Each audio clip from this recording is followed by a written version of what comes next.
बिस्मिल्लाहिर्रहमानिर्रहीम। व्यूवर्स, आप देख रहे हैं न्यूज़ टू यू। उम्मीद है आप खैरियत से होंगे। हम वीलॉग्स तो करते रहेंगे और आपको इन्फॉर्मेशन जो है वो लेटेस्ट जो भी ख़बरों वगैरह की होगी वो भी देते रहेंगे।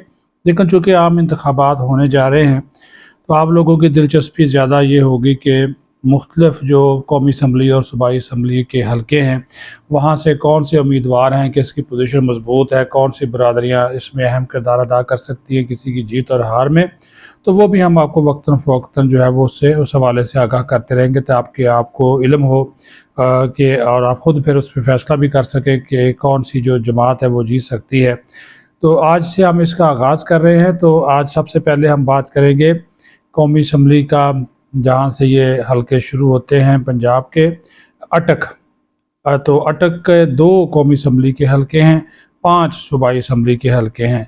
अटक का जो कौमी असम्बली के हलके हैं वो NA 49 और NA 50 यानी कि NA 49 और NA 50, जबकि अटक जो पंजाब असम्बली के हलके हैं 5 वो है PP 1 से लेकर यानी कि प्रोविंशियल पंजाब जिसको हम कहते हैं, PP 1 से लेकर PP 5 तक।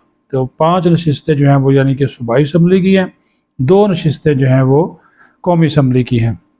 अब 2018 के इंतखाबात हुए थे तो मैं आपको बता दूं कि कौमी असम्बली की जो दोनों नशिस्तें थीं वो PTI ने जीती थी और मेजर ग्रुप जिसको कहा जाता है, मेजर ताहिर सादक ग्रुप, उन्होंने जीती थी। बाद में वो PTI में फिर वो शामिल हो गए। और लेकिन उसके बाद फिर जब ज़िमनी इंतखाब हुआ तो ज़िमनी इंतखाब में मुस्लिम लीग नून के मलक सुहेल खान कमड़याल वो जीत गए। उनके जीतने की सबसे बड़ी वजह ये थी कि जो मलक अमीन असलम थे उनको इमरान खान ने बना दिया मुशीर माहौलियात।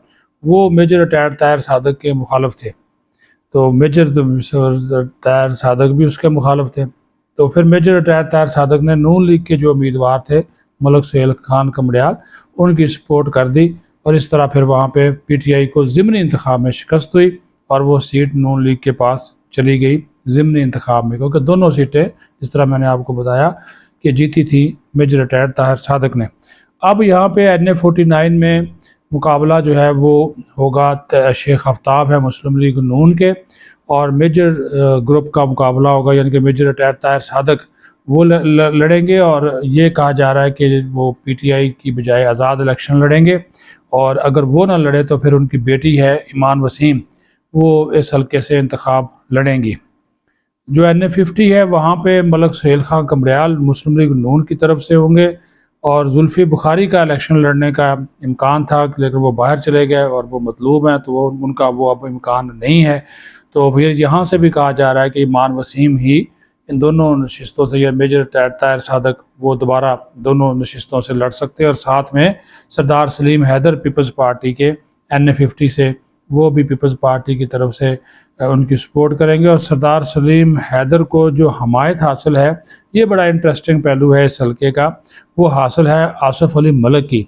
आसिफ अली मलिक जो हैं ये चौधरी निसार अली के बहनोई हैं, और चौधरी निसार अली यहाँ पे मुस्लिम लीग नून से चूँकि उनकी कुटी हो चुकी है, वो मुस्लिम लीग नून में नहीं है, तो वो सपोर्ट कर रहे हैं आसिफ अली मलिक की, यानी कि सीधी सीधी वो सपोर्ट कर रहे हैं पीपल्स पार्टी की। तो सरदार सलीम हैदर और मलिक आसिफ, वहाँ पे जो आसिफ अली मलिक है वहाँ पे जो मैं आगे जाकर आपको बताऊँगा जो ईमान बरादरी है उसका भी एक बड़ा असर रसूख है। तो ये कोई डंट डाल सकते हैं और नून लीग को नुकसान यहाँ पे पहुँच सकता है। सरदार सलीम हैदर क्योंकि पीपल्स पार्टी के हैं, और यहाँ पे फिर सुहेल खान जो कमड़याल हैं इनको काफ़ी जो है वो मेहनत करनी पड़ेगी। अब इनकी जो तहसीलें हैं, तहसील पिंडी गेब है, फ़तह जंग है, तहसील अटक खुर्द है, हज़रू है इस हल्के की तहसील, तहसील जंड है, तहसील हसन अब्दाल है, फिर आगे इनके मुख्तलिफ गाँव हैं। तो ये जो तहसीलें हैं ये यहाँ से जो उम्मीदवारान, जिस तरह मैंने बताया कि PP 1 से लेकर PP 1 में आ जाता है तहसील हज़रू है, कामरा कंटोनमेंट है, PP 2 में हसन अब्दाल फ़तह जंग है, PP 3 में तहसील अटक है, फिर कामरा कंटोनमेंट है और उसके इर्द गिर्द के इलाके हैं, फिर PP 4 में तहसील फ़तह जंग और उसके गाँव हैं, और PP 5 में जो है वो जंड वगैरह जो है वो शामिल और उसके इर्द गिर्द के इलाके शामिल है। 2018 में सूबाई असम्बली के इंतखाब में भी वहाँ पे अक्सरियत जो था मिली थी सूबाई असम्बली में, वो भी PTI को जो थी वो मिली थी यहाँ पे। ठीक है जी। अब यहाँ पे जो सबसे ज़्यादा मजबूत, चूँकि बरादरी सिस्टम पाकिस्तान में आज भी बड़ा रोल प्ले करता है कि बहुत ज़्यादा देखा जाता है कि वोट जब पड़ते हैं तो बरादरी सिस्टम खान जो है वो इसमें बड़ा उसका अहम किरदार होता है। तो यहाँ पे जो कहा जाता है जी राजपूत जिनको जोधड़ा राजपूत कहा जाता है वो बरादरी बड़ी मजबूत है और वो जागीरदार और ज़मीनों वाले लोग हैं, यहाँ पे काफ़ी ज़मींदार हैं, बड़े-बड़े ज़मींदार हैं।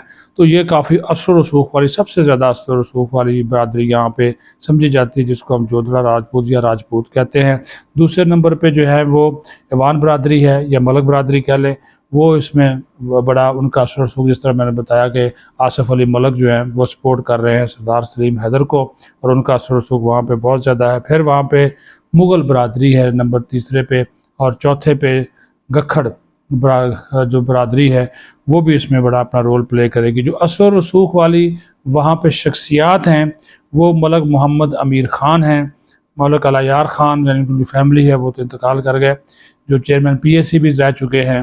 तो उनकी जो फैमिली है उनका असर रसूख है वहाँ पे। फिर मलक अता ख़ान ये जो बड़ी-बड़ी मूँछों वाले वो जो घोड़ दौड़ेज़ाबाजी की दौड़ों में भी हिस्सा लेते थे, उनका भी एक बड़ा पे रोल है।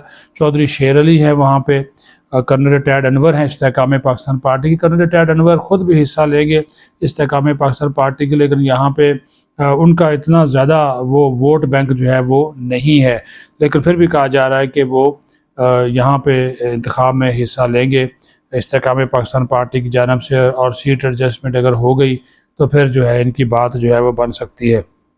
शेख आफ्ताब का जो हल्का अहबाब है वसी है, लेकिन यहाँ पे सीधी सी बात है कि जो लोग हैं जो वोटर्स हैं वो कह रहे हैं जी कोई मेजर ग्रुप बहुत मजबूत है। और जब से ये ताहिर सादक वहाँ पे नाज़िम बने थे तो उसके बाद उन्होंने वहाँ पे जो ग्रुप जो है वो उसको मजबूत किया और उसको मेजर ग्रुप ही कहा जाता है। तो टफ मुकाबला होगा शेख आफ्ताब का और इस मेजर ग्रुप का। लेकिन वहाँ पे जो अगर आप निचली सतह पे आ जाएँ तो पिंडी गेब की अगर बात है तो वहाँ पे भी बड़े टफ मुकाबले होंगे, क्योंकि वहाँ पे एक बड़ी कुव्वत जो है वो टीएलपी है, तहरीक लब्बैक पाकिस्तान पार्टी, उसको आप नज़रअंदाज नहीं कर सकते। उसकी सबसे बड़ी वजह यह है कि अल्लामा खादम रिजवी साहब जो थे उनका ताल्लुक भी पिंडी गेब से था। पिंडी गेब का एक गांव है निकातूत, वहाँ पे वो उससे उनका ताल्लुक है। तो टीएलपी ने एक नशिस्त भी 2018 के इंतखाबात में पंजाब असम्बली की यहाँ से जीती थी और अच्छे खासे 50,000 से ज़्यादा वोट लिए थे और उनकी नुमाइंदगी यहाँ से हुई थी और वो सीट टीएलपी ने जीती थी, इसको आप नज़रअंदाज ना करें। फिर वहाँ पे अल्लामा साजिद नकवी, उनका भी असर रसूख है पिंडी गेब में, क्योंकि उनका ताल्लुक भी पिंडी गेब से है। तो वो उनका जो वोट है वो ज़ाहिर है वो इसमें वो भी एक मेजर रोल प्ले करेगा। उनके जो हल्का अहबाब है तो उसमें भी वो वोट पड़ेगा वो बड़ा अहमियत का हामिल होगा। तो ये अटक की जो सियासत है, जिस तरह मैंने आपको बताया कि इसका जो ऊँट है वो किस करवट बैठता है, कैमलपुर इसको पहले कहते थे, तो मैंने ऊँट का नाम ले दिया कि इसका पुराना नाम कैमलपुर है। यहाँ पे जो रजिस्टर्ड वोटेड हैं वो जो रजिस्टर्ड वोट हैं वो भी तकरीबन कोई 5 लाख से जो है वो ज़्यादा है। और यहाँ पे जो जिस तरह मैंने बताया कि कभी नून लीग और कभी पीटीआई वो इसमें कामयाब रही है। तो अभी देखना है कि मेजर, क्योंकि जिस तरह मैंने बताया कि असल मुकाबला जो है वो यहाँ पे हमें नून लीग, तहरीक इंसाफ का या फिर आज़ाद उम्मीदवारों का मेजर ग्रुप का जो है वो हमें यहाँ पे ज़्यादा जो है वो होता हुआ जो है वो दिखाई दे रहा है। लेकिन सरदार सलीम हैदर को चूँकि चौधरी निसार अली के बहनोई आसिफ अली मलिक भी सपोर्ट कर रहे हैं तो वो भी इसमें जो है वो डंड जो है वो डाल सकते हैं। अगले प्रोग्राम में हम एक नए हल्के के तहत जो है वो आपकी खिदमत में हाज़िर होंगे। अपना ख्याल रखें। बहुत शुक्रिया। पाकिस्तान जिंदाबाद।